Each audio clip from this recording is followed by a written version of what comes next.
If I told you that it's actually easy to learn any new skill and get real good real fast, would you believe me? Or do you think that stuff is just some kind of superpower that you're born with? Either you're born with it or you just don't have it. That somehow these people's brains are just made differently and it all just comes down to genetics. And why are they always some kind of Asian? Listen, as much as I'm Asian, I don't have an answer to that, but I can say for certain that the ability to learn fast is a skill. It's definitely not inborn talent. Take it from someone who is the CEO of a marketing agency that employs over 100 people and knew nothing about business. This guy. I never spent a single day in business school. I never did a marketing course in college and never worked in an agency prior to this. I was a film major and I worked in TV before all of this. So almost everything in business was completely foreign to me. I had no clue what I was doing. And if I wanted my company to be successful, I had to figure stuff out real fast and not get overwhelmed with all the stuff that I had to learn. So if you stick around for this video, I'm going to be showing you the 4-step lat cycle I use to go into any uncharted territory, pick things up, and get skillful as quickly as possible. I want to show you how I use GPT to accelerate this process. And if you pay attention, I'll also be talking about the potential traps and temptations where you'll get tempted to take shortcuts that will completely ruin your efforts. So let's go get it.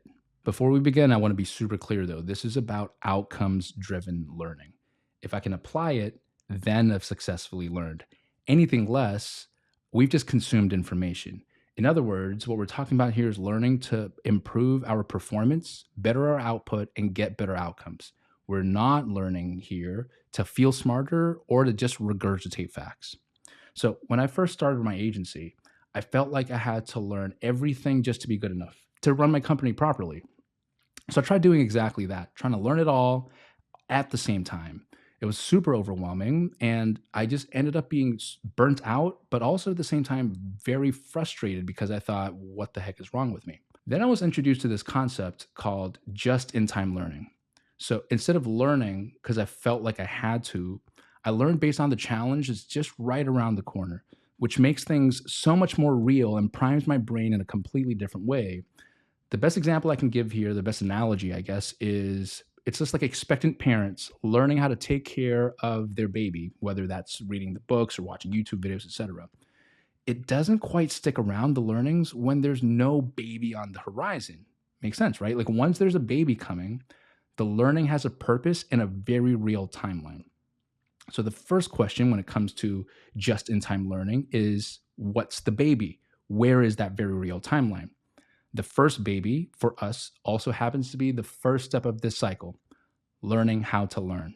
The experts call that meta learning. And I truly believe that this meta learning ability is what separates the super learners and high achievers from the rest of us. They understand how they learn best, and they've developed this ability to get a lay of the land very quickly and determine their path forward towards mastery. In other words, they know how to build a map of understanding. So, how do we build this map of understanding? Mapping out the journey ahead involves 3 steps that we take in sequence, with a bonus 4th step that really is more of an accelerant than a step. So let's go through them one by one. The first step that we're going to take is to chart the territory ahead. We want to get a high-level overview that is holistic enough to understand what's involved ahead of us in the path ahead, not just a simplistic view of it. Here's what one of the world's greatest innovators have to say about this. First principles is kind of a physics way of looking at the world. And what that really means is you kind of boil things down to the most fundamental truths and say, okay, what are we sure is true or as sure as possible is true? And then reason up from there. That takes a lot more mental energy. All right, so start with first principles, fundamental truths, and then work upwards from there. And getting to first principles requires deep involved thinking, not just reading or superficial thinking. So say, for example, I want to be skillful at negotiation. A fundamental truth, if I'm sitting here and thinking about it hard, is I'll be negotiating with humans, not with anyone else. And humans are predictably irrational, emotionally driven, and capable of putting on a facade. Another fundamental truth is that they'll be negotiating for their best interests over mine. So I can expect that based on this, motivational psychology is probably going to show up on my map towards mastery. After we've done the work of identifying the first principles, we can move on to identify the key concepts. And this is where GPT kicks in and is super helpful, especially if it's uncharted territory, to help us know what we don't know. So using a simple prompt like this, you can get ahead of the high-level overview of the plan ahead. So continuing this example of mastering the skill of negotiation, you can see here that GPT reveals the key concepts that form the foundation towards this learning path. BATNA, ZOPA, interest versus positions, as some key examples in here. It provides the high-level overview for the key concepts that help us chart that territory ahead of us. And it also provides us some next steps in terms of resources. We'll be talking about resources later in this video. So we've got first principles, we've got key concepts. Now we can move on to analogies, essentially asking the question, with what I'm learning right now, can I reference them to something else that I've experienced before or a skill that I have in another area? Let's stay with the negotiation analogy or the negotiation example. Have I in my past gotten myself out of trouble in school by negotiating something with a teacher? Is that somewhat similar, even though I'm learning, I'm trying to be masterful for negotiation in business, in sales, with contracts, with deals? Have I negotiated going out on a Saturday night with mom or with dad when I was a kid? Are there transferable things here? Was I successful? Was I not? What did I say? Have I negotiated asking someone out on a date? So by taking experiences and skill sets in other contexts and sending your brain there, you can then go, okay, well, are there things that are transferable on my learning journey here that I can index? So it's not completely new. You're reminding yourself of the skills and the experience you already have from the life that you lived so far. Now that wraps up the activities that we do in the chart the territory step. Let's move on to the tools and resources step. On any good journey, you're going to need to pack stuff for the journey ahead. The tools and resources are the things that we collect and pack in our bags to be able to take us to and through this journey. Again, we're going to use GPT for this as a really great tool to help us surface all the tools and resources that we require. The tip for you here is to use different modalities of information, which really I'll talk about more in the next step. Different modalities are very, very vital though. Let's go through a GPT example. We're now going to ask it, based on the above, please provide me with a curriculum of resources, books, article series, or YouTube videos to help me learn how to be a master negotiator. And it's going to spit out, this is where it becomes super helpful, a bunch of books. Because of different modalities, we've got online courses as well. We've got articles to read and YouTube videos to watch. So there are cost-free as well as paid resources for us to be able to now add to our resource list. It also gives us clues in terms of how to practice and how to apply, and in terms of next steps, starting with the foundational books, pairing them with the videos. We can then further that by asking it, out of the ones above, where would you recommend that I start as the first resource? All right, so now we have our list of tools and resources, and GPT has also provided us with a starting point. We can move on to step number 3, which is assessing the journeyman, ourselves. And I'm going to quote the book Managing Oneself by Peter Drucker here. The first question we want to answer is, how do I most naturally consume information? A few common personality traits usually determine how a person performs. The first thing to know is whether you are a reader or a listener. Far too few people even know that there are readers and listeners, and that people are rarely both. Even fewer know which of the two they are themselves. But some examples will show how damaging such ignorance can be, and then a whole bunch of examples. So that's the first question. How do I most naturally consume information? The second question to ask is, how do I process information most naturally? The second thing to know about how one performs is to know how one learns. There are people like Churchill who learn by writing. Some people learn by taking copious notes. Beethoven, for example, left behind an enormous number of sketchbooks, yet he never actually looked at them when he composed.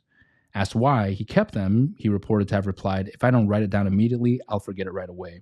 If I put it into a sketchbook, I'll never forget it, and I'll never have to look it up again. Some people learn by doing, others learn by hearing themselves talk.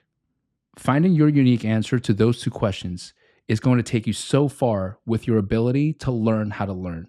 That is the first unlock to be able to pick up any skill. All right, let's move on to step number 4, the accelerant that I talked about earlier. If we're going into new territory, we want to go find a guide and ask ourselves the question, who can mentor me? Who can be that guide? The person that has walked that path before and is willing to share their experience. And then the second question is, how do I get them to mentor me? You'll be very surprised at what will happen if you just reach out, ask nicely, and find the people who are excited to share their experience with someone who was in the position that you are in right now. Part 2 of the LAT cycle is to learn how to apply. The trap here is to get stuck in consuming the information and then doing nothing about it. We have to make it practical. We have to learn by doing. So find the next most available opportunity to practice. Now, there is some neuroscientific stuff that actually kicks in when you take your information and put it into practice. The axons that exist in the white matter are wrapped with a fatty substance called myelin, and it's this myelin covering, or sheath, that seems to change with practice. Myelin is similar to insulation on electrical cables. It prevents energy loss from electrical signals that the brain uses, moving them more efficiently along neural pathways. Some recent studies in mice suggest that the repetition of a physical motion increases the layers of myelin sheath that insulates the axons. And the more layers, the greater the insulation around the axon chains, forming a sort of superhighway for information connecting your brain to your muscles. So for me to master the skill of negotiation and to build those information pathways, I'm going to look for the next most available opportunity to negotiate with people, with anyone, in any type of situation. And as I'm doing that and trying to find these available opportunities, I'm also going to put time aside to ask myself the question, what is my practice plan? I need to schedule this in, not just make it ad hoc or on the fly. And as you're putting together your practice plan, you want to think about each session and how, when you string the sessions together, you can establish some type of flow. So each session really needs to sit on the edge of your capability. The temptation here for some people is to go too hard, too fast, and it just shifts straight into distress, super high stress, high expectations are high, and you tend to give up. Or the other temptation from some other people is for it to be too easy. They go too easy on themselves, and it starts getting boring, and they also give up. So establishing that layer of flow and adding to the capability and to that edge as you go is going to be key here as you put your plan ahead. Part 3 of the cycle is to learn how to assess. After each practice round, take time, put it aside to ask yourself, what did I expect to happen? What actually happened? And what can I change for next time I practice? Doing this helps our brain with reward prediction error. This is our brain's way of using errors to adjust our future behavior. So if we take an action and it doesn't result in the thing that we expect, our dopamine levels actually decrease and our brains react by changing the strategy, changing the approach. And conversely, when we correct a mistake and it gives us the actual outcome that we want, dopamine is released and it signals us to keep doing that, reinforcing that behavior. The point I'm trying to drive home here is, if you want to get masterful at something, the feedback loops really matter. Now, speaking about feedback loops and speaking about mistakes, I think it's important for us to also talk about self-criticism and how you view mistakes, because that can really undo a lot of your effort on your path towards mastering anything. This study in 2009, titled The Effects of Self-Criticism and Self-Oriented Perfectionism on Goal Pursuit, showed a consistent pattern of negative association between self-criticism and goal progress. The results also showed a positive association between self-oriented perfectionism and goal progress when self-criticism was controlled. Point being, the more self-critical you are with your mistakes, the slower you're going to be with your path towards mastery, and the more dissatisfaction, frustration, and just difficulty you are creating for yourself on this path. High self-criticism is something that I've had to deal with as well. So the prompt that I use, the mantra that I have, is to awaken my inner child. You know, when a toddler is learning how to walk and when they fall over, sometimes they laugh, and they definitely don't berate themselves, or they're not coming down on themselves super hard. They just kind of laugh, get up, and they keep going. So that's the mental cue that I have when it comes to self-criticism, assessing my mistakes, and the way that I view them. How do I awaken my inner child? The final part of this lat cycle is to learn how to teach. Now, I really agree with what Einstein says about this. If you can't explain it simply, you don't understand it well enough. So find the next most available opportunity once you've gotten a grasp of certain key concepts and you've had some practice to pass that information along. At bats for explaining it simply. This can be in conversation with the people around you. This could be creating content like this and putting it out in this type of way, or simply just writing about it in a personal blog. Whatever modality comes most naturally to you, lean into that. Do not wait till you're an expert before you think you're ready, and definitely don't compare yourself to those experts. It's more relatable for me trying to learn from you, for example, if you're a few steps ahead of me, rather than someone who's light years ahead because they're a professor or they've done this for 20 years.